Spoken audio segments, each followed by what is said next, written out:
Hello everyone, how are you doing? This is MD Tech here with another quick tutorial. In today's tutorial, I'm going to show you guys how to make your web page appear larger in Google Chrome. So perhaps if your web page has accidentally been zoomed out, or you just want to look at your screen from a little bit wider of a view, this tutorial will be for you. So we're going to start by opening up the Google Chrome web browser, and you want to navigate over to the top right corner of the browser where there's a three vertical dotted icon. This will open up the menu options.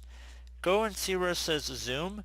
Click on the plus sign and this will zoom it in on the page as far as you want. So go in 150%, 175, 200, whatever your heart's content. And that's pretty much it, guys. So I do hope this brief tutorial was able to help you guys out, and as always, thank you for watching, and I do look forward to catching you all in the next tutorial. Goodbye.